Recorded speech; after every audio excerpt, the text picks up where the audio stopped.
Pernahkah Anda rasa yang negeri Sabah ini macam semakin hari semakin jauh tertinggal dari negeri-negeri yang lain?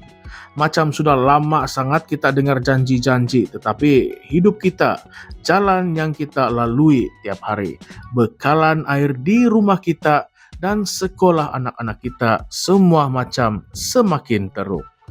Video kali ini saya ingin mengajak Anda untuk membincangkan atau mengulaskan satu perkara yang tengah hangat diperkatakan di Sabah, yaitu riset Sabah. Benda ini bukan sembang kosong. Ini adalah tentang kemarahan rakyat yang sudah pun memuncak. Ini tentang gerakan rakyat yang mungkin menjadi titik perubahan terbesar dalam sejarah politik negeri ini. Dan hari ini, di dalam video ini, kita akan coba untuk bongkar segala-galanya. Salam sejahtera dan terima kasih dan selamat datang sekali lagi ke channel ini Currents VMY. Baru-baru ini Daniel John Jambun, seorang tokoh NGO, presiden kepada Borneo's Plight in Malaysia Foundation dan penggerak Change Advocate Movement Sabah telah pun mengeluarkan kenyataan yang cukup pedas. Katanya, riset Sabah bukan sekadar slogan. Ia adalah laungan keramat kerajaan baru yang bakal mengambil alih, yang diharapkan diterajui warisan untuk merampas kembali tanah air daripada rejim yang telah gagal dalam setiap aspek. Rejim mana tuh? Ya, apalagi kalau bukan pentadbiran GRS selama 5 tahun ini. Sekarang saya ingin bertanya kepada Anda, adakah Sabah benar-benar gagal? Atau semua ini hanyalah persepsi politik pembangkang? Coba kita tengok satu persatu. Pertama sekali, isu air bersih. Tidak payah cerita jauh-jauh lah. Ramai antara kita sendiri yang masih lagi kena tadah air hujan, membeli air daripada lori, dan hidup bertahun-tahun tanpa pipe yang mengalir. Pada tahun 2023 ada kawasan yang langsung tidak ada bekalan air selama berminggu-minggu. Nah, coba bayangkan, ini negeri yang ada empangan, mempunyai sungai yang besar, tetapi air bersih menjadi barang yang mewah.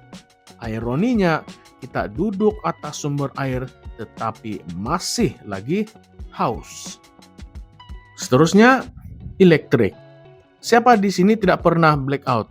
Bukan setakat kampung pedalaman, bandar pun sama juga cerita dia. 2 kali 5. Banyak kedai yang rosak barangan elektrik mereka. Pelajar pula susah ingin belajar pada waktu malam. Dan bisnis tidak boleh beroperasi. Tetapi pemimpin kita, rumah mereka terang benderang, siap pesta cahaya masa sambutan rasmi. Dan jangan lupa pasal jalan raya. Jalan raya di Sabah ini pernah dinamakan negeri dengan jalan yang paling teruk di Malaysia. Jalan utama pun berlubang, ada yang sampai tidak boleh lalu masa hujan. Berapa ramai yang terlibat kemalangan gara-gara infrastruktur yang teruk macam ini. Tapi itu baru di permukaan. Yang lebih menyakitkan hati, Sabah masih kekal dengan kadar kemiskinan tertinggi di dalam negara. Tahun lepas lebih 25% rakyat Sabah masih hidup bawah paras kemiskinan. Biar betul, negeri yang kaya dengan minyak, gas, kayu balak, tetapi rakyatnya, miskin, sangat miskin. Tambahan pula, kadar pengangguran kita adalah tertinggi di negara ini, yaitu 7,7%. Terutamanya anak-anak muda.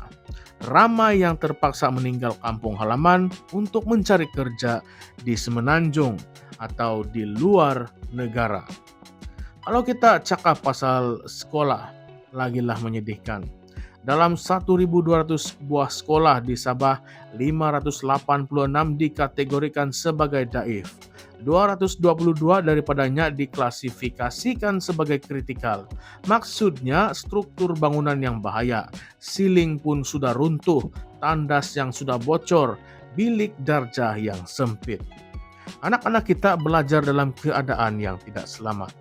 Macam manakah kita mahu membina masa depan kalau perkara seperti ini terus berlaku? Nah, macam mana?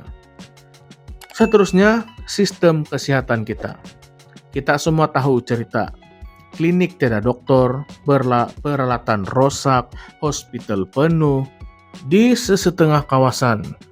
Mau naik ambulans pun kena tunggu berjam-jam lamanya. Orang sakit kena bawa sendiri ke hospital menggunakan kereta jiran. Kesian.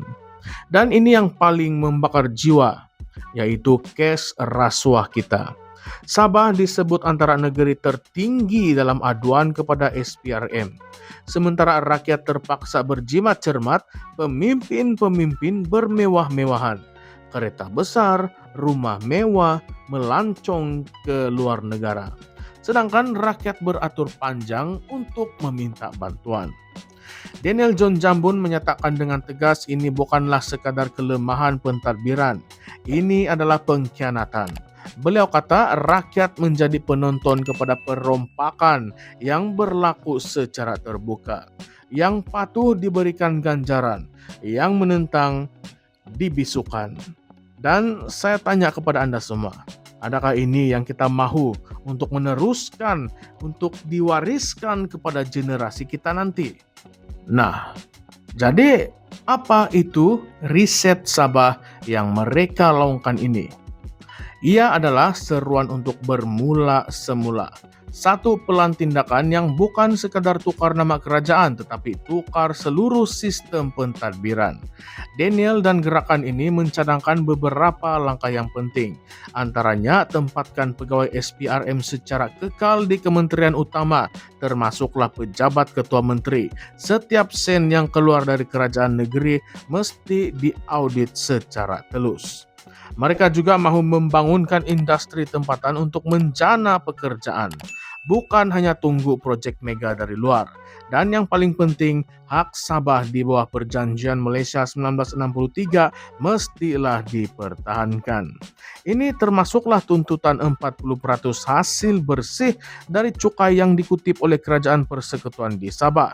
Ini bukanlah benda yang baru. Sabar dan SLS sudah pun filekan saman terhadap Putrajaya untuk menuntut hak ini. Kerajaan baru juga perlu bersihkan perkhidmatan awam daripada pengaruh politik. Bukan lagi kau sokong aku lantik kau. Nah, bukan lagi begitu. Mereka mahu lantikan dibuat berdasarkan merit. Siapa yang layak, dia yang dapat. Tidak kira kaum, tidak kira parti. Tetapi persoalannya, adakah semua ini boleh dicapai? Atau hanya satu lagi gimmick politik? Ingatkah lagi masa warisan memerintah sebelum ini? Ada juga yang kata mereka pun tidak berjaya membuat perubahan besar. Jadi adakah mereka benar-benar akan riset Sabah? Atau sekadar tukar wajah orang yang duduk di atas kerusi? Lebih penting lagi, adakah Putrajaya akan membenarkan semua ini berlaku? Adakah kerajaan pusat bersedia untuk menyerahkan kuasa sebenar kepada Sabah? Dan jujurnya, kalaupun gerakan ini menang pilihan raya nanti, adakah rakyat Sabah sendiri bersedia untuk berubah? Sediakah kamu? Ramai yang takut hilang kerja kalau tidak menyokong parti pemerintah. Ada yang masih bergantung kepada bantuan politik. Jadi sampai bila kita akan biarkan diri kita ini dikawal melalui ketakutan? Saya tahu video ini mungkin membuatkan sesetengah pihak marah. Tetapi realitinya kita kena mula tanya soalan yang susah. Soalan yang tidak selesa.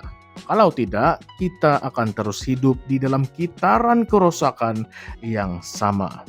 Riset Sabah bukanlah jawaban muktamad, tetapi ini adalah satu isyarat bahwa rakyat sudah bosan dan letih dan sudah cukup sabar. Sekarang saya ingin dengar pula daripada Anda semua. Adakah Anda percaya dengan riset Sabah? Atau Anda rasa ini semua sekadar permainan politik semata-mata? Coba komen di bawah, jangan takut untuk bersuara. Like dan share video ini jika Anda rasa suara rakyat Sabah patut didengari oleh seluruh Malaysia. Dan yang paling penting, subscribe ke channel ini, Currents VMY, untuk terus mengikuti analisis, pendedahan dan perbincangan berani macam ini. Kita ini bukanlah channel politik, tetapi kita adalah channel suara rakyat. Baiklah, sampai jumpa lagi. Teruskan berpikir, teruskan bertanya, dan teruskan menuntut perubahan. Salam sejahtera, salam perjuangan, salam reformasi. Sekian, terima kasih semua.